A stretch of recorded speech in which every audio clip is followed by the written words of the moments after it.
ಇದು ಗೆಳೆಯರೇ ಸ್ನೇಹಿತನ ಸ್ನೇಹಕ್ಕೆ ಕಳಂಕ ತಂದ ಕಠೋರ ಕತೆ.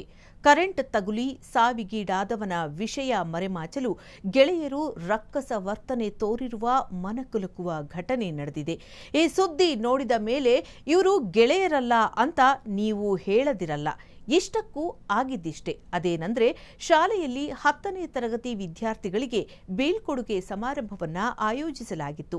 ಈ ಹಿನ್ನೆಲೆಯಲ್ಲಿ ಕಾರ್ಯಕ್ರಮಕ್ಕೆ ಹೊಸ ಬಟ್ಟೆ ತರುವುದಕ್ಕೆ 10ನೇ ತರಗತಿಯ ಇಬ್ಬರು ಸಹಪಾಠಿಗಳ ಜೊತೆ 9ನೇ ತರಗತಿಯಲ್ಲಿ ಓದುತ್ತಿದ್ದ ಕಾರ್ತಿಕ್ ಕೂಡ ಹೋಗಿದ್ದ.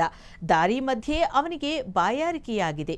ಅಷ್ಟರಲ್ಲೇ ರಸ್ತೆ ಬದಿಯಿದ್ದ ಬಾವಿಯಲ್ಲಿ ನೀರು ಕುಡಿಯಲು ಇಳಿದಿದ್ದಾನೆ. ಆದರೆ ಬಾಲಕ ಕಾರ್ತಿಕ್ಗೆ ಕರೆಂಟ್ ಶಾಕ್ ತಗುಲಿದೆ. ಅವನು ಸ್ಥಳದಲ್ಲೇ ಸಾವನ್ನಪ್ಪಿದ್ದಾನೆ. ಕಾರ್ತಿಕ್ ಸಾವಿನಿಂದ ಭಯಗೊಂಡ ಸ್ನೇಹಿತರು ಈ ವಿಚಾರವನ್ನ ಯಾರಿಗೂ ತಿಳಿಸದೆ ಸಾವಿನ ಆರೋಪದಿಂದ ತಪ್ಪಿಸಿಕೊಳ್ಳಲು ಗೋಣಿ ಚೀಲದಲ್ಲಿ ಕಾರ್ತಿಕ್ ಶವವನ್ನ ಹಾಕಿ ಸಾಗಿಸಿದ್ದಾರೆ. ಬೈಕ್ನಲ್ಲಿ ಶವ ತೆಗೆದುಕೊಂಡು ಕರಡಕಲ್ ಕೆರೆಯಲ್ಲಿ ಕಾರ್ತಿಕ್ ಶವಕ್ಕೆ ಕಲ್ಲನ್ನ ಕಟ್ಟಿ ಎಸೆದು ಅಲ್ಲಿಂದ ಎಸ್ಕೇಪ್ ಆಗಿದ್ದಾರೆ. ಆ ಬಳಿಕ ಕಾರ್ತಿಕ್ ಸ್ನೇಹಿತರು ಗ್ರಾಮಕ್ಕೆ ತೆರಳಿ ಯಾರಿಗೂ ವಿಚಾರ ತಿಳಿಸದೆ ಸುಮ್ಮನೆ ಇದ್ದು ಬಿಟ್ಟಿದ್ದಾರೆ.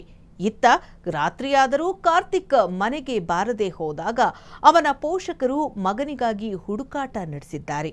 ಬಳಿಕ ಕಾರ್ತಿಕ್ನನ್ನ ಜೊತೆಗೆ ಕರೆದೊಯ್ದ ಆತನ ಇಬ್ಬರು ಸ್ನೇಹಿತರನ್ನ ಕೇಳಿದ್ದಾರೆ. ಆದರೆ ಅವ್ರು ಏನೂ ಬಾಯ್ಬಿಟ್ಟಿಲ್ಲ. ಬಳಿಕ ಗಟ್ಟಿಯಾಗಿ ವಿಚಾರಿಸಿದಾಗ ಬಾಲಕರು ಸತ್ಯ ಬಾಯ್ಬಿಟ್ಟಿದ್ದಾರೆ. ಕೂಡಲೇ ಇಬ್ಬರನ್ನು ಗ್ರಾಮಸ್ಥರು ಪೊಲೀಸರಿಗೆ ಒಪ್ಪಿಸಿದ್ದಾರೆ. ಕ್ಷಣ ಕ್ಷಣದ ಸುದ್ದಿಗಳಿಗಾಗಿ ಫ್ರೀಡಂ ಟಿವಿ ಸಬ್ಸ್ಕ್ರೈಬ್ ಮಾಡಿ, ಲೈಕ್ ಮಾಡಿ ಹಾಗೂ ಫಾಲೋ ಮಾಡಿ. ಹೊಸ ಸುದ್ದಿಗಳ ನೋಟಿಫಿಕೇಶನ್ಗಾಗಿ ಬೆಲ್ ಐಕಾನ್ ಮೇಲೆ ಕ್ಲಿಕ್ ಮಾಡಿ.